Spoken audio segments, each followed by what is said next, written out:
बच्चों लोग, आज के क्लास का सेशन रहेगा केटीजी पे। अब केटीजी होता क्या है? तो KTG short form of kinetic theory of gases. तो ध्यान देना, जिससे होता क्या है कि आपके हर एक एक्सपेरिमेंट का एक प्रूफ होता है। जैसे पढ़ते हो आप लोग, जैसे आप बोलते हो कि v = u+at होता है, ठीक है? तो आप इसका एक मैथमेटिकल प्रूफ पढ़ते होगे, आप उसको आपको बोला जाता है उसको प्रूफ करो, ठीक है? तो जिससे हम लोग सिमिलरली हम लोग आइडियल गैसेस में बहुत सारे लॉ पढ़ चुके हैं, बॉल्स लॉ, चार्ल्स लॉ, सारा लॉ पढ़ चुके हैं। और हम लोग उस लॉ का यूज करके हम लोग पीवी = एनआरटी इक्वेशन को लिख रहे थे, ठीक है? यानी एक आइडियल गैस इक्वेशन हम लिखना सीख चुके हैं। This is ideal gas equation. लेकिन एक गैस इक्वेशन ड्राइव कैसे करेंगे? तो आपका जितना भी लॉ था, लॉ सारा एक्सपेरिमेंटल था। किसी का कोई मैथमेटिकल प्रूफ मेरे पास नहीं है, किसी का कोई मैथमेटिकल प्रूफ अपने पास नहीं है। तो अगर पॉइंट बोला गया कि इसको मैथमेटिकली प्रूफ करो, ठीक है, यानी आप एक ऐसा मॉडल दो जिसको यूज करके हम इसको प्रूफ कर पाए, ठीक है? तो इस चैलेंज को यानी इस प्रॉब्लम को सॉल्व किया गया है यूजिंग केटीजी।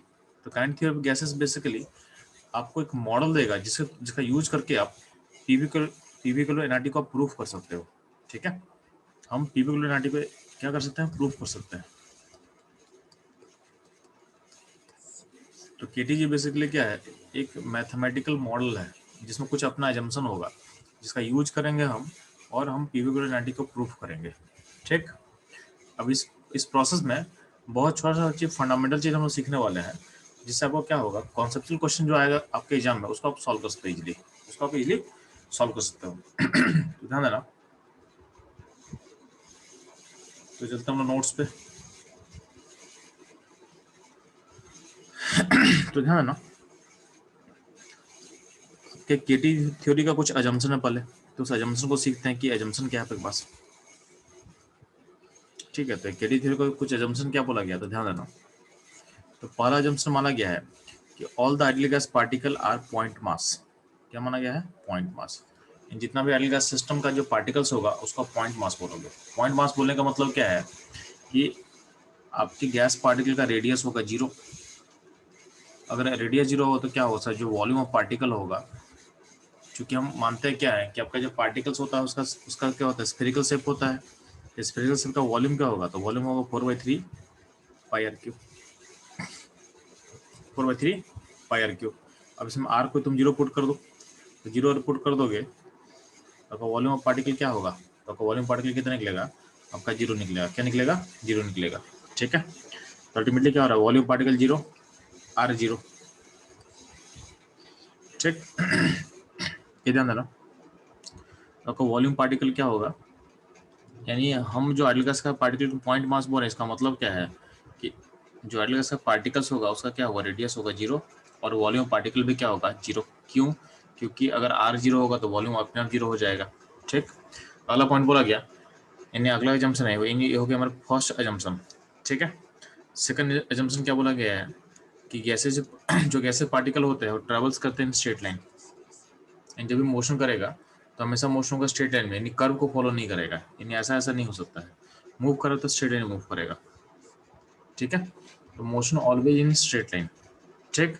अगला पॉइंट है जब गैसेस मूव कर रहे होंगे तो आपके पास बहुत सारे गैस पार्टिकल्स होगा। बहुत सारे गैस पार्टिकल्स में क्या होता है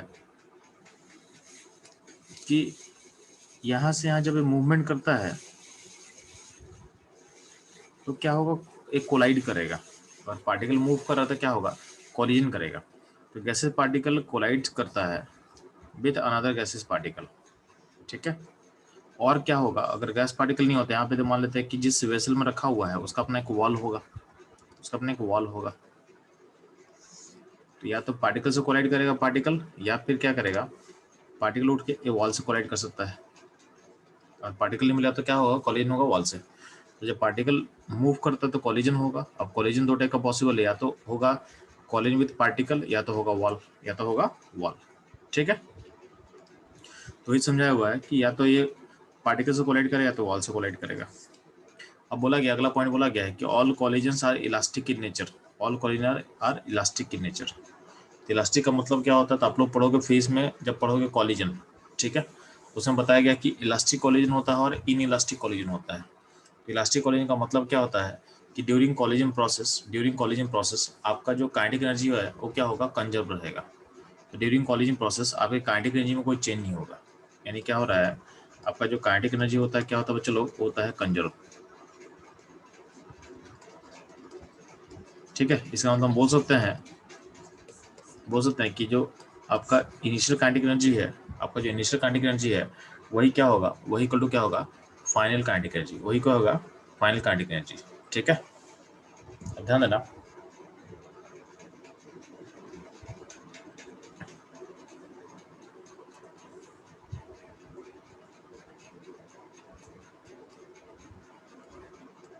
तो यहाँ पे कॉलिजन प्रोसेस को समझाने की कोशिश किए हैं। ठीक है, तो सबसे पहले हम सीखते हैं कि अगर मान लेते हैं पार्टिकल खुद में कोलाइड करेगा तो क्या होगा।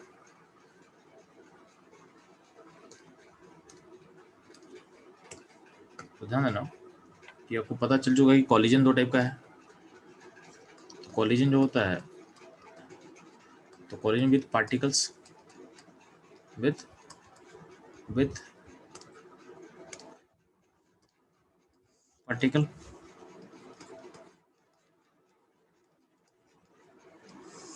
और विथ क्या होता है, वॉल। दो टाइप का कॉलिजन पॉसिबल है। तो पहले हम सीखते हैं कि पार्टिकल में कॉलिजन होगा तो क्या होगा। तो ध्यान देना, अगर मान लेते हैं दो पार्टिकल लेते हैं, तो दो पार्टिकल मान लेते हैं आपके पास जो जो कोलाइड होने वाला है। तो मान लेते हैं कि अगर ये पार्टिकल रेस्ट पे है, रिज्यूम करते हैं, केस मानते हैं कि यहाँ का जो वेलोसिटी है, इसका इसका अभी वेलोसिटी 0 है और ये मूव करा v से, ये मूव करा v से। तो अगर पूरे सिस्टम को अगर एज ए होल स्टडी करें, ये दोनों को अपना सिस्टम का पार्ट माने, तो आपका जो मोमेंटम क्या होता है, एम इंटू बी। पहले पार्टिकल का मोमेंटम क्या होगा, एम इंटू बी होगा, और दूसरे पार्टिकल का मोमेंटम क्या होगा, 0 होगा। तो नेट इनिशियल मोमेंटम क्या होगा, एम बी होगा सिस्टम का। पार्टिकल जब कोलाइड करेगा और आपका कोलिजन अगर इलास्टिक होता है, तो हम लोग क्या सीखे हैं कि अगर पार्टिकल का मास आइडेंटिकल होता है, आप लोग से पढ़े होगे, और पार्टिकल का मास आइडेंटिकल होता है तो आफ्टर कोलिजन क्या होता है, वेलोसिटी एक्सचेंज कर जाता है। वेलोसिटी मतलब अगर अगर पहला पार्टिकल v से मूव कर रहा है और सेकंड पार्टिकल रेस्ट पे है, तो कोलिजन के बाद क्या होगा, दोनों का वेलोसिटी इंटरचेंज हो जाता है। दोनों वेलोसिटी क्या होगा, इंटरचेंज हो जाता है। ठीक है, इसका मतलब अगर कॉलिजन के बाद का सिचुएशन देखेंगे, तो आपका जो पहला पार्टिकल था, जो फर्स्ट पार्टिकल था, वो जगह रुक जाएगा, वो जगह स्टॉप कर जाएगा। जो सेकंड पार्टिकल है वो स्टार्ट करना मूव, वो भी स्पीड से मूव करना स्टार्ट कर देगा। यानी आफ्टर कॉलिजन अगर आपका कॉलिजन इलास्टिक होता है तो ऐसा सिचुएशन होगा, कब होगा, if masses are identical. masses of particle are identical, अगर ये आइडेंटिकल होगा उस केस में ये सिचुएशन होता है। If masses of particles are identical, तो उस केस में सिचुएशन ऐसा होता है। ठीक है, तो मोमेंटम जब फाइनल है तो क्या होगा, तो ये क्या होगा, पहला वाला पार्टिकल रुक चुका है तो उसका मोमेंटम 0, और जो लास्ट में पार्टिकल, जो नेक्स्ट पार्टिकल है जो मूव कर, उसका मोमेंटम क्या होगा, एम इंटू बी होगा। अब देखना दोनों का मोमेंटम का डायरेक्शन सेम है, मतलब ए है तो ये भी इधर सेम ही साइड में है, तो मोमेंटम के डायरेक्शन में कोई चेंज नहीं हुआ है। तो अल्टीमेटली आप देख रहे हो कि इस पूरे प्रोसेस में जो इनिशियल मोमेंटम है वही क्या होगा, इक्वल टू फाइनल मोमेंटम होगा। यानी इस पूरे प्रोसेस में जो चेंज इन मोमेंटम का बात करते हैं वो क्या होगा, 0। तो मोमेंटम चेंज नहीं हो रहा है। अगर मोमेंटम चेंज नहीं होगा एज ए सिस्टम में, तो सिस्टम को फोर्स काम किया है क्या, नहीं। तो दोनों पार्टिकल को सिस्टम मान के देखेंगे तो फोर्स जो एक्सटर्नल का बात करते हैं, फोर्स एक्सटर्नल 0 होगा, फोर्स एक्सटर्नल क्या होगा, 0 होगा। और फोर्स एक्सटर्नल 0 होगा, इसका मतलब क्या होगा, फोर्स बाय एरिया क्या होता है, फोर्स बाय एरिया प्रेशर होता है। तो फोर्स ही 0 है तो यहाँ पे फोर्स बाय एरिया क्या होगा, प्रेशर होगा। तो फोर्स ही 0 एक्सटर्नल, तो क्या होगा, प्रेशर भी क्या होगा, 0 होगा। ठीक है, तो ये आपको ये कब बोला गया, जब पार्टिकल्स आपस में कोलाइड करता है। तो जब पार्टिकल्स आपस में कोलाइड करेगा तो यानी collision collision among particles, among, तो कॉलिजन अमॉन्ग पार्टिकल्स का हम बात करते हैं, उस केस में सिचुएशन ऐसा होने वाला है, ठीक है। तो अल्टीमेटली हम बोल सकते हैं कि अगर पार्टिकल आपस में कोलाइड करेगा तो उसका इम्पैक्ट ना कुछ नहीं होता है, मतलब मोमेंटम वही कोई रह जाता है, तो सिस्टम के मोमेंटम में कोई चेंज नहीं होगा, सिस्टम में कोई फोर्स नहीं क्रिएट होगा, सिस्टम में कोई प्रेशर नहीं क्रिएट होगा। इसका मतलब बोल सकते हैं क्या कि पार्टिकल का जो कोलिजन होगा अमॉन्ग पार्टिकल्स में रिजल्ट्स इन नथिंग, तो बोल सकते हैं आप collision among particles results results in nothing, यानी कुछ उससे अपने आप को बेनिफिट, एक सेकेंड, रिजल्ट्स इन क्या होगा, नथिंग, ठीक है। अल्टीमेटली क्या होगा, जब पार्टिकल्स कोलाइड करेगा तो उसका आउटकम कुछ नहीं होगा, उसका आउटकम क्या होगा, कुछ नहीं होगा। तो collision among particles results in nothing, results in nothing, ठीक। ये ध्यान देना, आपको ये ध्यान देना है कि कॉलिजन और पार्टिकल्स के बीच में होता है तो आउटकम कुछ नहीं होगा, यानी उसका कोई कोई ये नहीं है, उसका कोई सिग्निफिकेंस नहीं होता है, ठीक है। ये पहला टाइप का कॉलिजन समझ में आया आपको। अब बात करते हैं कॉलिजन विद वॉल। तो अगर आपके वॉल के साथ कॉलिजन हो तो क्या होगा, कॉलिजन विथ वॉल, तो कॉलिजन विथ वॉल होगा तो क्या होगा, तो ध्यान देना, आपको एज्यूम करें कि यहाँ पे वॉल है, वेसल का वॉल है, ठीक है, wall of vessel, wall of vessel, जिस वेसल में गैस रखा हुआ है उसके वॉल के साथ अगर कॉलिजन होगा तो क्या होगा। तो हम आपके सामने एक वॉल रख रहे हैं और एक पार्टिकल रख रहे हैं, जो पार्टिकल जिससे कोलाइड करने वाला है, ठीक है। तो पार्टिकल है जो वी स्पीड से डायरेक्शन में जा रहा है। आपको पता है कि आपका जो वॉल है, वॉल बहुत रिजिड होगा और बहुत हैवी होगा। तो आप लोग पढ़ोगे कॉलिजन में कि अगर एक हैवी सिस्टम से कोई पार्टिकल टकराएगा और आपका कॉलिजन इलास्टिक होगा तो क्या होता है कि वेलोसिटी क्या होता है, रिवर्स हो जाता है, वेलोसिटी क्या होता है, रिवर्स हो जाता है। यानी आफ्टर जो कॉलिजन होगा, तो जो पार्टिकल है कॉलिजन के बाद सिचुएशन उसका ऐसा होगा कि आफ्टर कॉलिजन क्या होगा, पार्टिकल का मूवमेंट इधर होगा सेम स्पीड से, वी से, यानी पार्टिकल का जो अगर मास m मानते हैं तो इनिशियल मोमेंटम क्या है, तो इनिशियल मोमेंटम अगर मानते हैं कि इस डायरेक्शन को हम पॉजिटिव मान लेते हैं, ये मेरा पॉजिटिव डायरेक्शन है, इस इनिशियल मोमेंटम किधर होगा, राइट साइड में, तो उधर क्या होगा, नेगेटिव होगा, उधर क्या होगा, नेगेटिव होगा। तो इनिशियल मोमेंटम का वैल्यू क्या होगा, माइनस एम भी होगा, एम भी उसका मैग्नीट्यूड है और माइनस लगा रहे हैं क्योंकि हम डायरेक्शन राइट साइड को डायरेक्शन को नेगेटिव मान चुके हैं, ठीक। फाइनल मोमेंटम क्या होगा चलो, तो फाइनल मोमेंटम होता क्या है कि आपका पार्टिकल लेफ्ट की तरफ मूव कर रहा है, लेफ्ट की तरफ मूव कर रहा है, तो पार्टिकल अगर लेफ्ट की तरफ मूव करेगा तो ध्यान देना, लेफ्ट डायरेक्शन पॉजिटिव माने तो मोमेंटम क्या होगा, एम इंटू भी हो जाएगा, ये हो जाएगा आपका सिस्टम। अब ध्यान देना, इस पूरे प्रोसेस में आपका मोमेंटम चेंज हो रहा है। तो अब बात करते हैं चेंज इन मोमेंटम का। तो चेंज मोमेंटम क्या होगा, फाइनल माइनस इनिशियल करते हैं हम लोग, फाइनल माइनस माइनस इनिशियल, तो अल्टीमेटली क्या होगा, एम भी माइनस ऑफ माइनस एम भी, अल्टीमेटली क्या हो जाएगा, 2 MB का बराबर हो जाएगा। तो आपको दिख रहा है कि इस पूरे प्रोसेस में जो मोमेंटम चेंज है 2 MB से है, मोमेंटम चेंज क्या हो रहा है, 2 MB से हो रहा है। इसका मतलब हम बोल सकते हैं कि ड्यूरिंग कॉलिजन आपके पार्टिकल का मोमेंटम चेंज हुआ है। इसका मतलब कहीं ना कहीं प्रोसेस में आपकी अगर एटम मानते हैं, मतलब जो पार्टिकल्स है, पार्टिकल पे फोर्स लगा होगा, फोर्स कौन लगाया है, वॉल लगाया है, कौन लगाया है, वॉल लगाया है, ठीक है। तो अल्टीमेटली पार्टिकल्स पे फोर्स लग रहा है।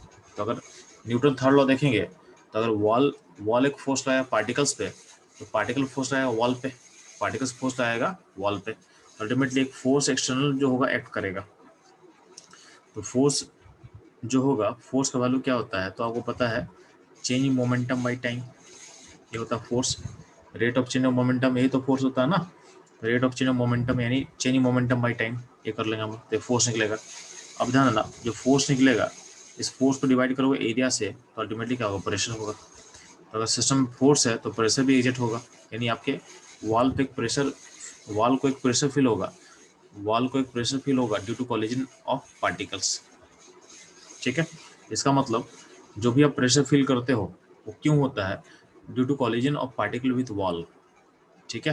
तो क्वेश्चन पूछता है कि प्रेशर किसी सिस्टम में बिल्ड क्यों होता है, तो आप बोलोगे pressure is due to collision of particle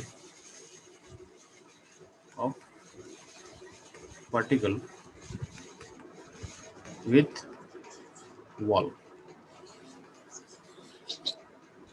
ठीक है। तो आपके वॉल से कॉलिजन करने पे क्या होगा, प्रेशर बिल्ड होता है, ठीक। तो ये ध्यान देना, ये होगा कॉलिजन का पूरा प्रोसेस, ठीक है। अब ध्यान देना, अब बात करें हम, तो यही चीज आपको यहाँ समझाया हुआ है, आपको नोट्स में यही चीज समझाया, जो वहाँ पे आपको अच्छे समझा दिए अभी हम, वही चीज नोट्स में लिखा हुआ है, ठीक है। अब ध्यान देना,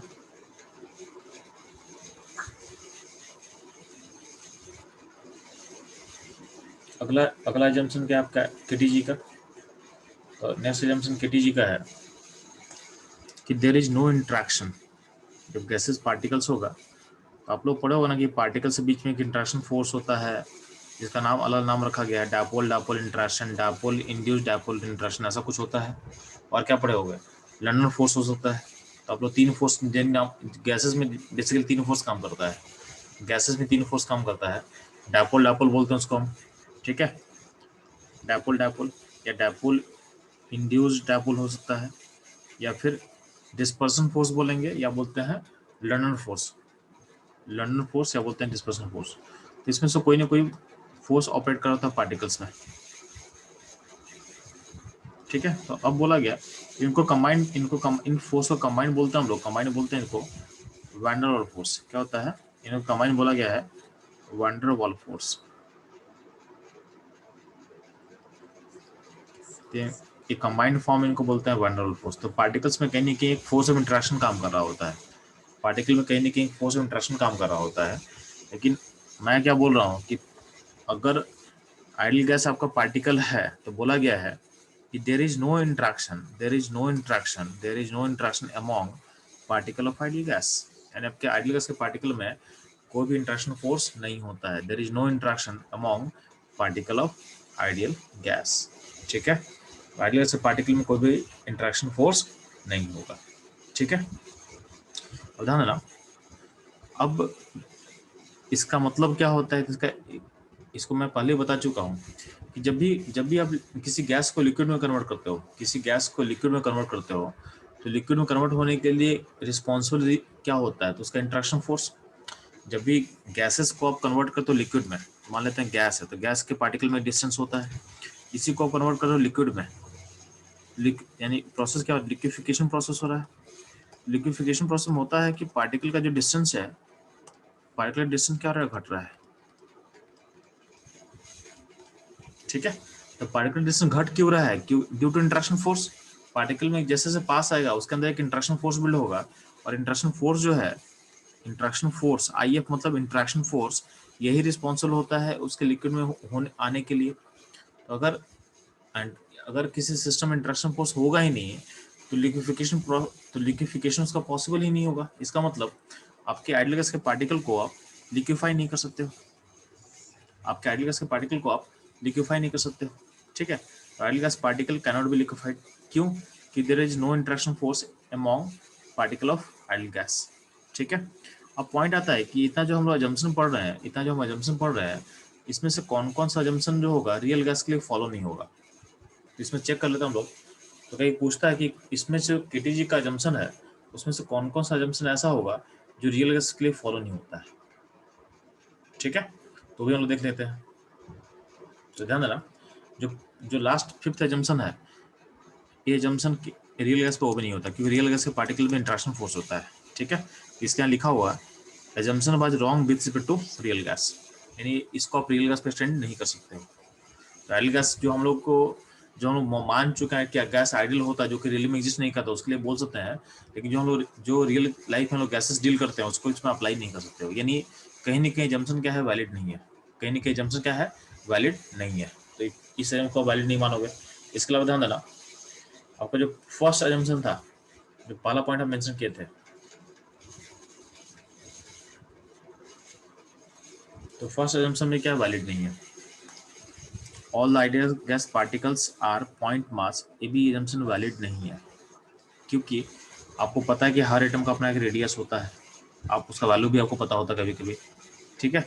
अगर रेडियस होगा तो उसका अपना एक वॉल्यूम भी होगा। तो हम रेडियस को जीरो तो नहीं बोल सकते है ना, तो रेडियस जीरो नहीं होता क्या, वॉल्यूम भी जीरो नहीं होगा, तो ये सारा क्या होता है, नॉन जीरो होता है। ठीक है, तो यानी जो फर्स्ट एजम्पशन है वो भी क्या है, फॉल्टी एजम्पशन है, मतलब वो भी क्या है, रॉन्ग एजम्पशन है with respect to real gases. इसलिए आप देखो रॉन्ग लिखा हुआ है, रॉन्ग इसलिए लिखा हुआ है मतलब ये रॉन्ग बोला गया कि ये जो एजम्पशन है रॉन्ग है with respect to real gas, यानी इसको रियल गैस में आप एक्सटेंड नहीं कर सकते हो। ठीक है, ये ध्यान रखना, इसलिए यहाँ पे ऊपर रॉन्ग मतलब ये है कि wrong with respect to real gas. तो दो ये ऐसा जंक्शन है जिसको आप रियल गैस से एक्सटेंड नहीं कर सकते हो। ठीक है, बाकी देखते हैं बाकी जंक्शन को एक्सटेंड कर सकते हैं, तो ध्यान देना, gases particle travels in a straight line, gases particle travels in a straight line. ठीक है, gases particle travel in a straight line, अगर ऐसा ऐसा देखते हो तो ध्यान देना, तो इसको कैसे करना है आपको, तो ध्यान दोगे, अगर मान लेते हैं आपके गैस का पार्टिकल होता है तो गैस का पार्टिकल बहुत स्पीड मूव करता है, तो अगर इतना छोटा पार्टिकल बहुत स्पीड मूव करेगा तो हमेशा उसका जो ट्रेजेक्ट्री होगा वो स्ट्रेट लाइन ही होगा, क्या होगा, स्ट्रेट लाइन ही होगा। ठीक है, अब ध्यान देना, यहाँ पे जो फोर्थ पॉइंट है तो क्या बोला, कोलिजन इलास्टिक होता है, तो ये भी स्टेटमेंट सही है, क्योंकि मान लेते हैं कि अगर अपने गैसेस पार्टिकल कोलाइड करके एनर्जी लूज कर रहा होता है तो सारा गैस का पार्टिकल तो नीचे बैठ गया होता ना। अगर मान लेते हैं अपने एटमॉस्फेयर में O2 है, N2 है और सारा कोलिजन हो रहा होगा, और मान लेते हैं कि ड्यूरिंग कोलिजन प्रोसेस में अगर एनर्जी का चेंज होता है तो सारा गैस पार्टिकल अपनी एनर्जी को लूज कर रहा होता है, और सारा एनर्जी अगर लूज कर देगा तो अल्टीमेटली क्या होगा, नीचे बैठ जाएगा। तो ऐसा हो रहा है क्या, ऐसा नहीं हो रहा है। इसका मतलब क्या है कि रियल गैस का पार्टिकल का भी जो कोलिजन हो रहा है वो भी इलास्टिक नेचर का होगा, तभी इसलिए क्या होगा, एनर्जी को लूज नहीं कर रहा है। तो ये बाकी स्टेटमेंट क्या, बाकी स्टेटमेंट रियल गैस के लिए भी ओबे करेगा। ठीक है, तो ये रहेगा आपका केटीजी का एजम्पशंस। ठीक, अब ध्यान देना, हमको प्रूफ करना है केटीजी को यूज करके आइडियल गैस इक्वेशन को। ठीक है, यानी हमको अल्टीमेटली क्या चाहिए कि हमको आइडियल गैस यानी पीवी इक्वल टू एनआरटी को प्रूफ करना है यूजिंग केटीजी। तो ध्यान देना, आपके सामने एक छोटा सा क्यूब बना है, एक इमेजिनरी क्यूब है, एक क्यूब क्या इमेजिनरी है, इमेजिनरी क्यूब यहाँ बनाया गया है। इस क्यूब के अंदर पार्टिकल्स बहुत सारा है, बहुत सारा गैसेस पार्टिकल्स इस क्यूब के अंदर।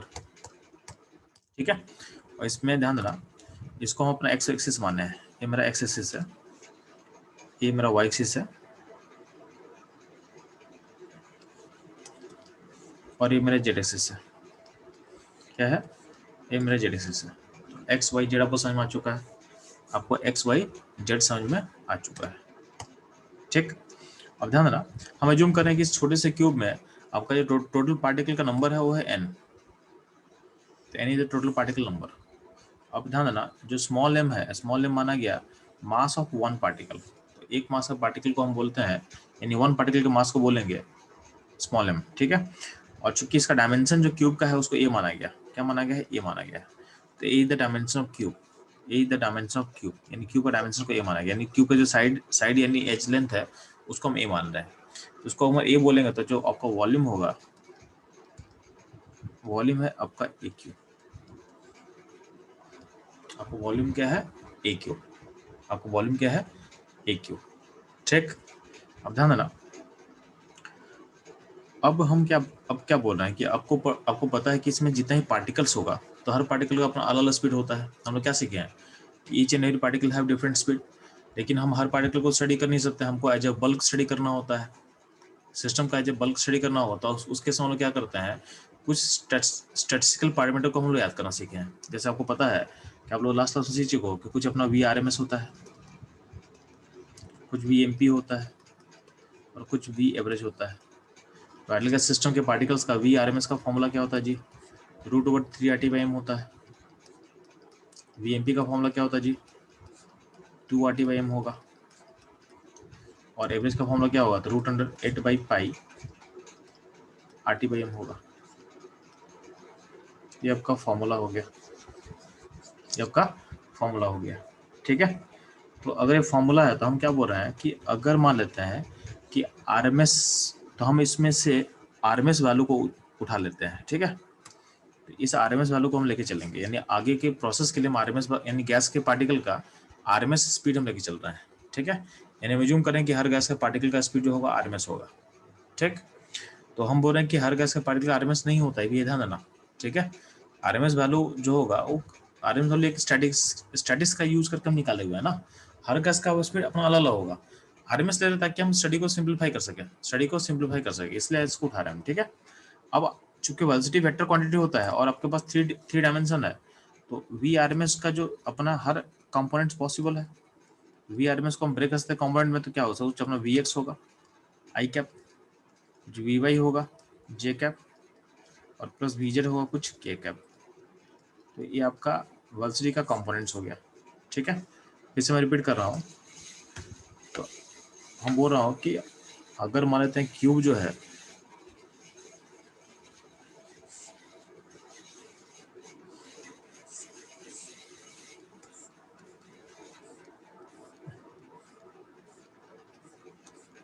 तो क्यूब पार्टिकल्स है,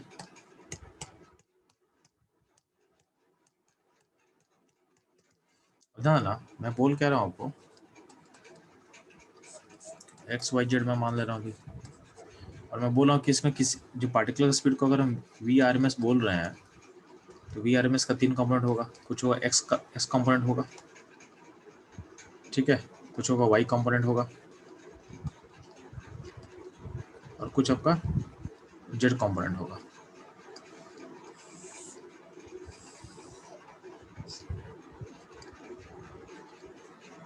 ठीक है। V X I component, V Y J component and V Z के कंपोनेंट, ठीक है।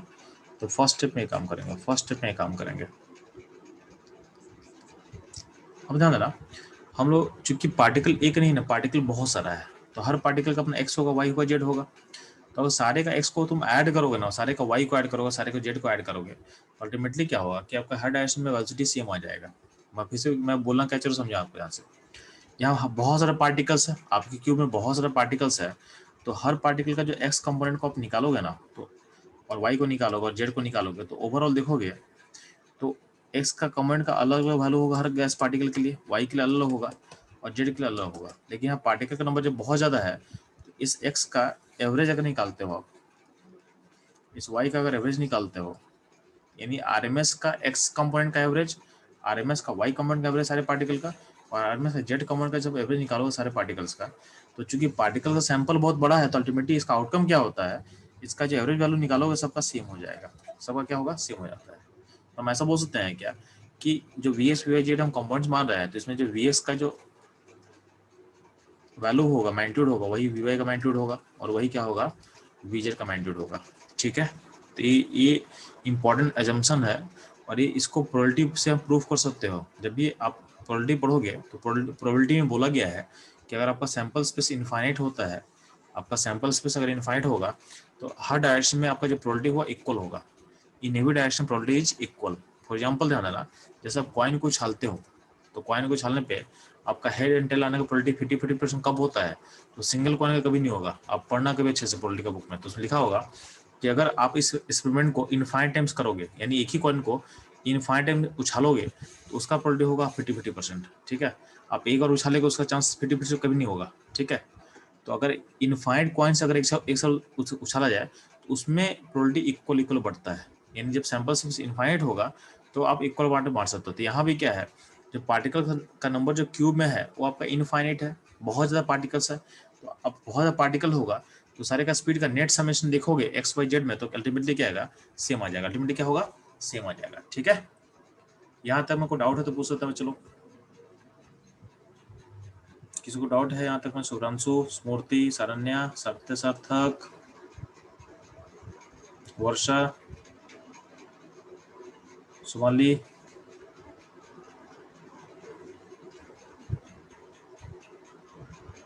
ठीक है। तो कोई डाउट नहीं है तो मैं फर्दर आगे निकलूंगा, तो चलो नहीं है सर। ठीक है। तो ये समझना है आप लोग को। तो हम लोग क्या बोलते हैं, V X V Y G B Z को हम क्या मान सकते हैं, हम इक्वल कर सकते हैं, ठीक है। क्यों इक्वल कर सकते हैं, तो आपको लॉजिक समझा दिए, ठीक है। अब ध्यान देना, बैक आते हैं हम नोट्स पे। तो हम अब ध्यान देना, मेरे को फोकस है, मेरे को इस पार्टिकुलर फोकस करना है, मेरे को एक पार्टिकुलर में फोकस करना चाहता है, यानी पूरे प्रोसेस को समझने के लिए हम किसी एक पार्टिकल के मोशन को देखना चाहते हैं, ठीक है। तो यहाँ बोला गया है कि एक पार्टिकल उठाते हैं जो इसका मोशन हो रहा है along the direction of X, तो particle along the X axis, particle along the X axis, इसके मोशन को हम देखना चाहते हैं, इसके मोशन को हम देखना चाहते हैं, ठीक है। तो इसके मोशन को देखना चाहेंगे तो ध्यान देना, तो particle along the X axis, तो ध्यान देना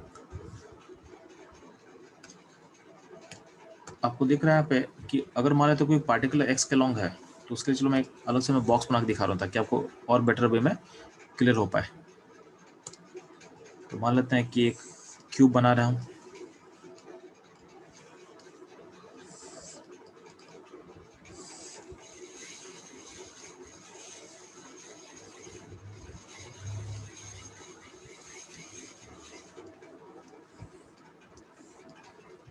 और बोला क्या गया, ये मेरा एक्स है, ये मेरा वाई, सॉरी ये मेरा जेड है, और ये मेरा वाई है। जो पार्टिकल एक्स के लॉन्ग मूव करेगा तो हमें जूम क्या करें कि पार्टिकल पहले होगा ओरिजिन के पास, यानी पार्टिकल यहाँ पे कहीं होगा, ठीक है, पार्टिकल कहीं यहाँ पे होगा, और पार्टिकल का स्पीड, हमारी स्पीड मान लिया यू, यानी वी मान लिया, ये वी से मूव कर रहा है, यानी पार्टिकल यहाँ पे वी से मूव कर रहा है। तो पार्टिकल का मोशन देखोगे तो पार्टिकल यहाँ से यहाँ जाएगा, दीवार के पास पहुंचेगा, दीवार से टकराएगा, यानी पार्टिकल यहाँ से यहाँ पहुंचेगा, और यहाँ पे दीवार से कोलाइड करेगा। दीवार से कोलाइड के बाद क्या होगा, वापस इसको स्पीड मिलेगा वी दीवार साइड में, और पार्टिकल फिर वापस यहाँ पहुंच जाएगा, फिर पार्टिकल क्या होगा, वापस यहाँ पहुंचेगा, यानी पूरा मोशन हुआ, यानी पार्टिकल क्या होगा, एक्स एक्सिस के लॉन्ग मूव करेगा, कितना दूर तक जाएगा, तो जाएगा डिस्टेंस ए तक, डिस्टेंस ए तक मूव करेगा, फिर वॉल पहुंच जाएगा, वॉल में जब पहुंचेगा तो वहाँ पे क्या हुआ, टकराएगा वॉल से, और वापस क्या, वापस उस पॉइंट पे आ जाएगा जहाँ से चला था। इस पूरे प्रोसेस में ध्यान देना, इस पूरे प्रोसेस में इसका जो स्पीड है हम उस, यानी किसके लॉन्ग ले रहे हैं, एक्स किसके लॉन्ग ले रहे हैं, एक्स के लॉन्ग स्पीड को हम क्या बोल सकते हैं, वी एक्स, क्या बोल सकते हैं, वी एक्स, यहाँ पे एक्स लगा सकते हैं हम लोग। तो ये इसको हम स्पीड बोल रहे हैं, वेलोसिटी नहीं बोल रहे हैं, क्या बोल रहे हैं, स्पीड बोल रहे हैं, ठीक है। तो स्पीड को डायरेक्शन से फर्क नहीं पड़ता है, तो इसका वी एस स्पीड से ये इस तरह से चल रहा है, इस तरह से चल रहा है। अब इस पूरे इंटरवल को आप चेक करोगे तो ध्यान देना इसमें हो क्या रहा है, आप इसमें चेक करना, तो अल्टीमेटली इस प्रोसेस में हो क्या रहा है कि आपका जो पार्टिकल है, पार्टिकल पहले जहाँ वॉल के पास गया, इस पूरे प्रोसेस का टाइम है, टाइम को हम निकालना चाहते हैं, तो टाइम को निकाल के दिखाया, ऑलरेडी दिखाया हुआ आपके पास। तो बोला गया है कि आपका जो पार्टिकल है वो टी टाइम ले रहा है जाने के लिए, प्लस टी टाइम ले रहा है आने के लिए, रिटर्न होने के लिए, और उसमें से कुछ टाइम होगा कुछ टाइम के लिए कोलाइड करेगा, ठीक है, कुछ टाइम के लिए क्या हो, वॉल से कोलिजन करेगा। तो वॉल से हमको पता है जो टाइम ऑफ कोलिजन होता है ऑलमोस्ट क्या होता है, जीरो के आसपास होता है। आप लोग पढ़ा होगा ना कि collision is the instantaneous process, collision instant पे होता है, तो उसमें टाइम बहुत कम लगता है, यानी टाइम ना के बराबर लगता है। तो टी ऑफ कोलिजन क्या हो, ऑलमोस्ट जीरो के आसपास होगा, ठीक है। बट उसको अभी हम रखेंगे, अभी हम उसको अपने एक्सप्रेशन में रखने वाले हैं। तो ये हो गया पूरा टाइम। अब ध्यान देना, इस टाइम को अगर हम एक्सप्रेस करें ए और बी के टर्म में, तो ध्यान देना इस टाइम को हम एक्सप्रेस करना चाहते हैं ए और बी के टर्म में। पार्टिकल जब जा रहा था तो उसको डिस्टेंस ट्रेवल करना था ए, उसको डिस्टेंस ट्रेवल करना था ए, उसका स्पीड क्या था, वी एक्स था, उसका स्पीड क्या था, वी एक्स था। तो टी इक्वल टू क्या होगा, ए by V X.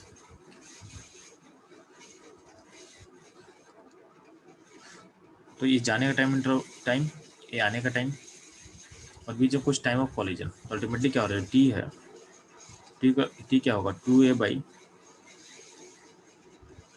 We X plus time of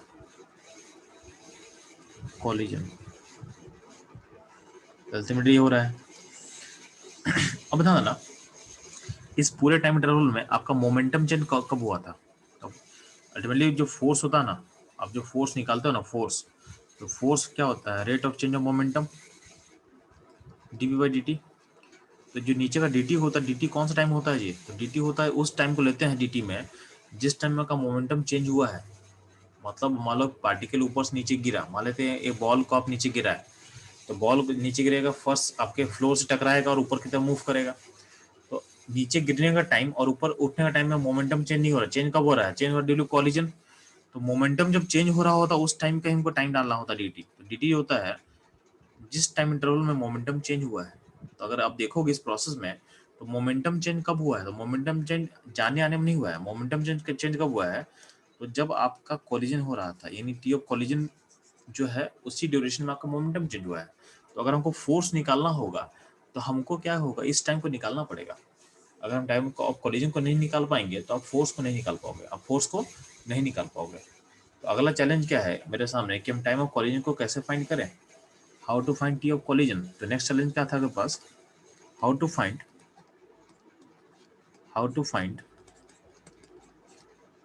time of collision. इसको कैसे फाइंड करेंगे? तो ध्यान रखना, इसके लिए क्या दिमाग क्या लगाया, तो बोला कि चूंकि टाइम ऑफ कॉलिजन ऑलमोस्ट बहुत छोटा होता है, यानी इसको हम जीरो के आसपास बोल सकते हैं। तो बोला क्या गया कि जो क्यूब हम माने हैं, ये क्यूब तो इमेजिनरी है, क्योंकि हम क्यूब मान रहे हैं तो क्या इमेजिनरी क्यूब है, इसका डायमेंशन ए माने हुए। तो अगर मान लेते हैं कि इसका जो ए डायमेंशन है, इस क्यूब का जो ए डायमेंशन है वो जीरो की तरफ अप्रोच करे, यानी क्यूब को हम छोटा करते चले जाएं। तो क्यूब को हम छोटा करते चले जाएंगे तो होगा क्या, यानी आपका जो क्यूब का डायमेंशन है, यानी क्यूब के एज लेंथ को हम घटाना स्टार्ट कर रहे हैं, क्यूब के एज लेंथ को हम घटाना स्टार्ट कर रहे हैं, क्यूब के एज लेंथ को घटाना स्टार्ट कर रहे हैं, क्यूब के एज लेंथ को हम घटाना स्टार्ट कर रहे हैं। उस केस में अगर मान लेते हैं कि ए का वैल्यू अप्रोच करें जीरो की तरफ, अगर ए का वैल्यू को अप्रोच करेंगे जीरो की तरफ, उस टाइम में क्या होगा, जो आपका 2a/vx है, आपको जो आपका 2a/vx का वैल्यू है वो भी अप्रोच करेगा टुवर्ड्स जीरो। तो अगर मान लेते हैं कि आपको जो टाइम था, टाइम क्या था, 2a/vx था आपके पास, और plus T time of collision ये मिला के बन रहा था। तो अगर मान लेते हैं कि ए का वैल्यू, अगर ए का वैल्यू जीरो को अप्रोच करेगा, उस केस में क्या होगा, 2a/vx भी क्या होगा, अप्रोच करेगा जीरो की तरफ। ठीक है, और आपका जो टाइम ऑफ कॉलिजन है वो भी अप्रोच करेगा जीरो की तरफ। ये तो जीरो होता ही है, अप्रोच क्या करेगा, तो जीरो होता ही है। तो हम बोल सकते हैं कि इस पॉइंट पे चूंकि दोनों का डायमेंशन जीरो के आसपास है, तो इसके हम बोल सकते हैं कि ए और ए दोनों क्या बराबर हो सकता है। तो हम ऐसा बोल सकते हैं कि अगर ए का वैल्यू बहुत छोटा हो, उस केस में आपका जो टाइम ऑफ कॉलिजन है उसको आप इक्वल टू 2a/vx बोल सकते हैं, आप 2a/vx बोल सकते हो। ठीक है, जो आपका टाइम ऑफ कॉलिजन होगा उसको आप 2a/vx बोल सकते हो। और ये जो अजम्पशन है, बेटर जितना आपका ये छोटा होगा उतना बेटर होगा। अब जितना आप ए को स्मॉल करते जाओगे उतना ही एजम्पशन क्या होगा, वो एक्यूरेट होते चला जाएगा। तो जितना ये छोटा होगा उतना ही मेरा एजम्पशन क्या होगा, एक्यूरेट होता चला जाएगा। तो जो आपका टाइम ऑफ कॉलिजन है वो क्या होता है, 2a/vx हो सकता है, 2a/vx हो सकता है। ठीक है, इस एजम्पशन में कोई प्रॉब्लम है बच्चे लोग तो पूछ सकते हैं मेरे से आप लोग। आद्या, अन्वेषा, कोई प्रॉब्लम बच्चा? सर हाँ सोमाली। सर वो t equals to 2a/vx sir, क्या क्या सर हुआ था सर, थोड़ा फिर से थोड़ा सर, मेरा नेटवर्क चला गया तो फिर से कनेक्ट करना पड़ा। ठीक है ध्यान देना, इसमें हो क्या रहा बच्चे लोग, मैं बोला कि जो अगर मान लेते हैं कि आपका बोला क्या कि आपका जो टाइम होता है, टाइम में दो कंपाउंड होता है, एक तो होता है 2a/vx का, और एक होता है टाइम ऑफ कॉलिजन।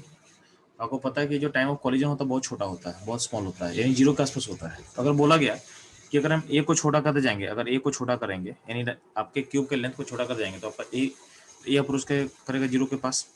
अगर ए अप्रोच करेगा जीरो के पास तो क्या होगा, आपका जो 2a/vx है, वो भी अप्रोच करेगा क्या होगा, जीरो को, वो भी अप्रोच करेगा जीरो को। तो इस केस में ऐसा बोल सकते हैं कि अगर अगर अगर हमको टाइम ऑफ कॉलिजन पता करना है, हमको मेरे पास चैलेंज क्या था कि हमको टाइम ऑफ कॉलिजन फाइंड करना, how to find time of collision. तो उसका तरीका क्या बोला गया कि अगर हम ए को जीरो के पास अप्रोच करेंगे तो आपका जो 2a/vx है वो भी अप्रोच करेगा जीरो को। तो आपको पता है कि आपका टाइम ऑफ कोलिजन ऑलरेडी 0 के पास होता है, तो जितना तो हम बोल सकते हैं कि अगर ए बहुत छोटा होगा, यानी अगर ए बहुत छोटा होगा 2a/bx भी 0 के पास पहुंच जाएगा। इसका मतलब इन दोनों को हम बराबर लिख सकते हैं, यानी टाइम कोलिजन को हम 2a/bx बोल सकते हैं। ठीक है, तो ए मेरा जो एजम्पशन है, एक जितना ए छोटा होता जाएगा एजम्पशन उतना बेटर होता जाएगा। ठीक है सोमाली? Yes sir. ठीक है, सर मतलब 2a/bx वो 0 हो रहा है, तो मतलब टाइम ऑफ कोलिजन भी 0 हो जा रहा है। नहीं, टाइम ऑफ कोलिजन ऑलरेडी 0 होता है। ठीक है, यस सर। हाँ सर। 2a से अगर 0 को अप्रोच करेगा तो equal to time of collision को हम लिख सकते हैं। Yes sir. ठीक,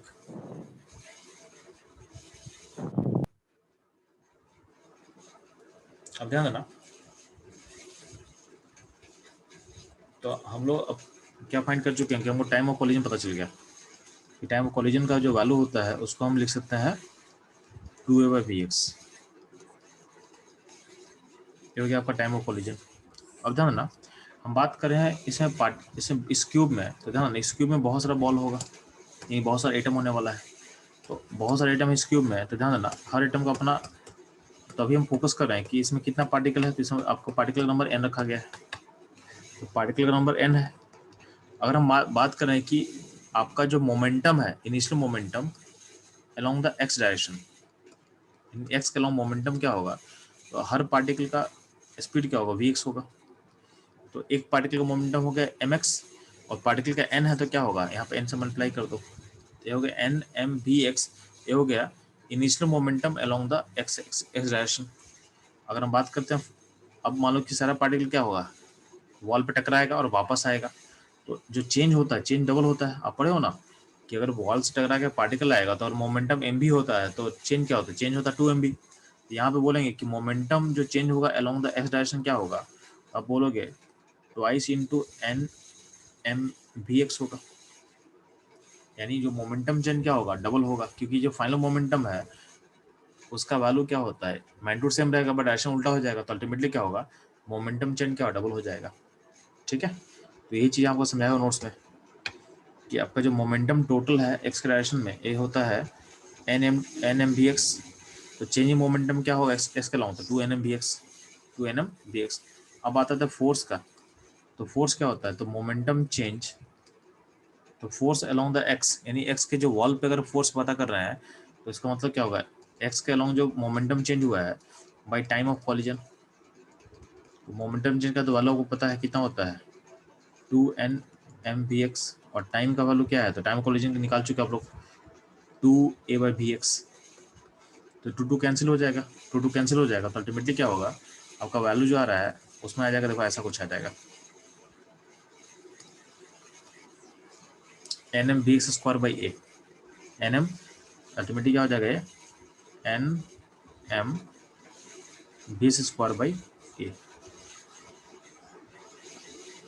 nm/2/a, nm/2/a। ठीक है, ये ध्यान देना। अब ध्यान दो, आपको पता है कि हर पार्टिकल का आरएमएस स्पीड को हम 3 पार्ट में बांटे हुए थे, कुछ उसका एक्स कंपोनेंट था, कुछ वाई कंपोनेंट था और कुछ जेड कंपोनेंट था। ठीक है, वही चाहे लिखा हुआ है। तो उसका अगर स्क्वायरिंग करेंगे आरएमएस का, तो आरएमएस का स्क्वायर क्या होगा, S square Y square Z square, ये हो जाएगा ऐसे। अब चूंकि आपका V X V Y V Z बराबर था, तो हम सारे को एक्स लिख सकते हैं। तो सारे को अगर एक्स लिख लेंगे तो अल्टीमेटली एक्सप्रेशन क्या आ जाएगा कि V R M S square equal to क्या होगा, इक्वल टू होगा 3vx स्क्वायर, क्या होगा, इक्वल टू 3vx स्क्वायर होगा। इसका मतलब जो vx स्क्वायर होगा ये क्या होगा, 1/3 of V R M S का स्क्वायर। तो यहाँ पे आपके एक्सप्रेशन में, यहाँ पे आपका एक्सप्रेशन जब देखोगे, यहाँ पे देखो वी एस स्क्वायर लिखा हुआ है यहाँ पे। ठीक है, तो वी एस स्क्वायर को हटा के आप क्या लिख सकते हो, 1/3 of V R M S का square, 1/3 of V R M S का स्क्वायर, यानी यहाँ का जो वी एक्स स्क्वायर है इसको हम हटाएंगे तो हम क्या लिख सकते हैं उसको 1/3 times of V R M S का स्क्वायर लिख सकते हैं। और नीचे क्या जाएगा, तो नीचे का ए ये हो जाएगा आपका फोर्स का value along the X axis in terms of RMS speed, in terms of RMS speed. ठीक है, तो ये रहेगा। यहाँ तक कोई प्रॉब्लम है किसी को? हाँ सोमाली सर बोलो बच्चा। सर ये गैस सिंस आइडियल गैस है तो इसीलिए इसका वेलोसिटी एक्स वाई जेड तीनों डायरेक्शन में सेम है। आइडियल गैस नहीं है, पार्टिकल का नंबर काफी ज्यादा है, सैंपल काफी ज्यादा है, तो इसलिए इसका तीनों डायरेक्शन स्पीड सेम रहेगा। ठीक है, सर पार्टिकल का नंबर ज्यादा है सारे हाँ। डायरेक्शन में। Vx Vj जो है उसका एवरेज वैल्यू हर डायरेक्शन में इक्वली डिस्ट्रीब्यूट होगा, क्योंकि पार्टिकल का नंबर इनफाइनाइट है। Yes sir. ठीक है, यस सर। सर अगर वी वाई स्क्वायर या जेड स्क्वायर होगा तो भी 1/3 V R M S square होगा। हाँ, क्योंकि हम लोग शुरू में क्या माने, हमको एक्स के लॉन्ग मोशन को कंसीडर कर रहे हैं ना, हम मोशन को एक्स यस के सर। लॉन्ग सोच रहे हैं, इसलिए हम सारे एक्स का लेके चल रहे हैं। वाई जेड में सोच यस सकते सर। हैं, कोई दिक्कत नहीं है। ठीक है, यस सर। ठीक बच्चा।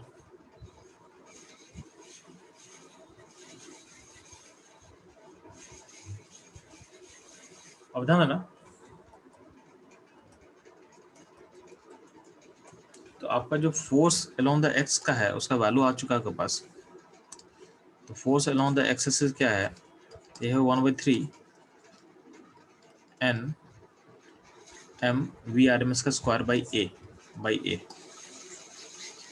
ये हो गया फोर्स अलोंग द एक्स। फिर इधर आपके सामने क्या है, 1/3 n m v r m s square by A है। अब मान लेते हैं कि जो एक्स एक्सिस है, जो वॉल है, तो हम बस उस वॉल को दिखा रहे हैं जहाँ कॉलिजन हो रहा है। ये आपका वॉल था जहाँ कॉलिजन हो रहा है। इस वॉल का एरिया कितना है, इसका डायमेंशन ए और ए लेते हैं, इसका एरिया होगा ए स्क्वायर।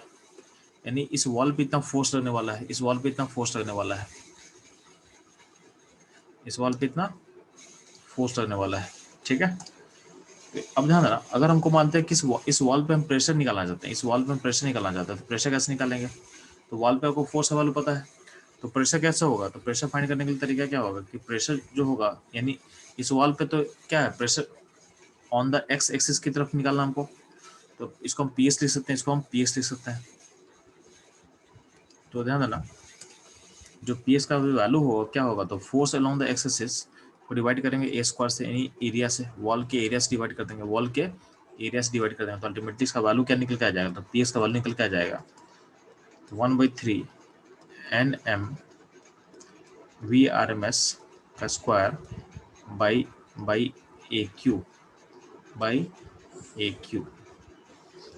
तो पी एस क्या होगा, 1/3 N M V R M S square by A Q. ये हो जाएगा आपके pressure along the X direction में, यानी एक्स का जो वॉल है उससे प्रेशर इतना होगा। अब ध्यान देना, जो आपका प्रेशर होता है, स्केलर क्वांटिटी। तो अगर स्केलर क्वांटिटी होगा प्रेशर, तो ध्यान देना इसका जो वैल्यू है हर जगह सेम होगा। अगर मान लें आपके रूम में किसी वॉल पे प्रेशर अगर पी मान लेते हैं, तो आपके किसी हर वॉल पे प्रेशर क्या सेम ही रहेगा ना, अलग थोड़ी होगा। अगर बोल रहे हैं कि हमको पी एस पता चल गया, तो अगर आपको पी एस पता चल गया है तो पी वाई का वैल्यू सेम ही रहेगा, ऐसा तो नहीं, अलग तो नहीं होगा कि वाई में प्रेशर अलग हो जाएगा। तो प्रेशर क्या होता है, हर डायरेक्शन में सेम रहने वाला है। तो अगर हम पी एस में को पता चल गया, तो पी एस पता चल गया तो क्या होगा, पी वाई भी सेम होगा और पी जेड भी सेम होगा, और सबका सब क्या होगा, इक्वल टू प्रेशर होगा पी। तो हम बोल सकते हैं किसी एक जगह प्रेशर पता कर ले तो हर जगह प्रेशर क्या सेम ही रहने वाला है। यानी अल्टीमेटली जो प्रेशर का वैल्यू है, तो प्रेशर का वैल्यू को क्या ले सकते हो, 1/3 N V R M S का स्क्वायर बाई ए क्यू। ये आपका प्रेशर का वैल्यू हो जाएगा, ये आपके प्रेशर का वैल्यू हो जाएगा। ठीक, अब ध्यान ना, इस वैल्यू को अगर हम देखें, यानी आपके पास वैल्यू क्या आ चुका है, तो अगर वैल्यू आ चुका है तो प्रेशर को क्या क्या चाहिए, चलो 1/3 N M V R M S का स्क्वायर बाई ए क्यू। अब देखो ए क्यू क्या है, तो A Q is the volume, तो इस ए क्यू को आप लेकर आ जाए लेफ्ट साइड में, तो क्या होगा, पी इंटू वी हो जाएगा, तो क्या होगा 1/3 N M V R M S का स्क्वायर। अब ध्यान ना, वी आर एम एस का, अब ध्यान ना, एम क्या था, एम था मास ऑफ वन पार्टिकल, m था मास ऑफ वन पार्टिकल और n क्या है, नंबर उसका, तो जो वेट होगा, वेट टोटल क्या होगा, तो n into M, mass of one particle को अगर n से मल्टीप्लाई कर दोगे तो मिल जाएगा वो वेट टोटल। इसका मतलब इसको हम W बोल सकते हैं, तो आपका जो NM है उसको हम W बोल सकते हैं, ठीक है। NM को हम W लिख सकते हैं। NM को अल्टीमेटली क्या होगा, P इक्वल टू क्या होगा, PV इक्वल टू क्या होगा, 1/3 वेट ऑफ सिस्टम और VRMS का स्क्वायर। तो अगर आपको इसको ऐसा पुट करोगे तो P इक्वल टू क्या होगा, 1/3 W by volume equal to VRMS का स्क्वायर। अब W यानी वेट बाई वॉल्यूम क्या होगा, डेंसिटी। तो अल्टीमेटली इसको हम लिख सकते हैं कि प्रेशर इक्वल टू क्या होगा, 1/3 रो, रो मतलब डेंसिटी, VRMS का स्क्वायर। अब ध्यान देना, इसको अगर आप सिंप्लीफाई करोगे तो इसको आप ऐसे सोच सकते हो, इसको आप ऐसे सोच सकते हो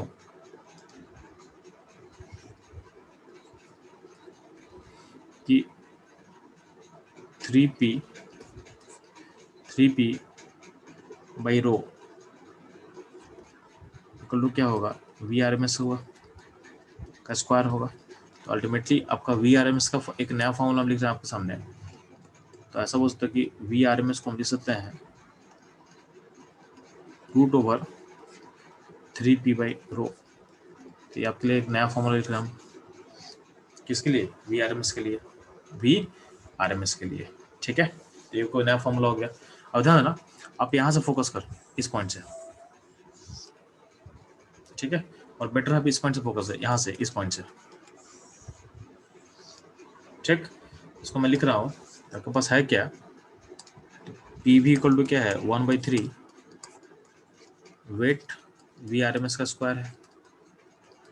देखो वेट क्या होता है तो पता है, तो मोल इंटू मोलर मास, ये होता है weight. Mole into molar mass क्या होता है, वेट होता है। और VRMS का स्क्वायर, VRMS का फॉर्मूला क्या था आपके पास, √3 RT/m था। तो दोनों को पुट करो, तो वेट के बदले हम पुट कर देंगे n इंटू एम, और RMS का स्क्वायर क्या होता है, यहाँ पर 3 RT/m हो जाएगा। तो आपका mm क्या होगा, कैंसिल कर जाएगा, 3 क्या होगा, कैंसिल कर जाएगा।